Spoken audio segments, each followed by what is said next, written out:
Baş ağrılarının elmi əsaslanan bir 500-ə yaxın səbəbi var. Hansı ki, bunlardan biri də uzun müddət davam edən baş ağrılarında bir əlamət olaraq da beyin şişləridir. Beyin şişləri həcmi ilkin olaraq kiçik olur. Xəstələr öz əlamətlərini bilmirlər. Məsələn, xəstə bizim yanımıza gəlir, səhərlər qusmalarla oyanır, yüksək təzyiqlə oyanır.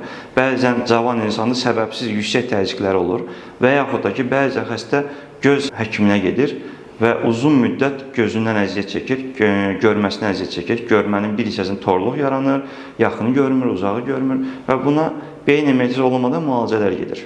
Bu şişlərin ölçüləri müəyyən həcmə çıxdıqdan sonra nevroloji defisitləri verir. Yəni də bunlara saydığımız kimi beyin təzyiqinin qalxmasına bağlı olaraq səhərlər yüksək təzyiqlə qusmalar müşahidə olunur, xəstənin yüksək təzyiqləri olur, xəstənin bəzən əlində, ayağında hiss olunmayan və yaxud da ki, çox ciddi şəkildə hiss olunan keymələr yaranır, zəiflik yaranır, bəzən xəstələr süstləşir. Məsələn, şişin yerləşmələrinin asılı olaraq bəzən xəstədə epilepsiya xəstəliyi var və bu müəyyən bir şişin ölçüləri, həcmi müəyyən bir səviyyəyə çatdıqdan sonra özünü göstərməyə başlayır.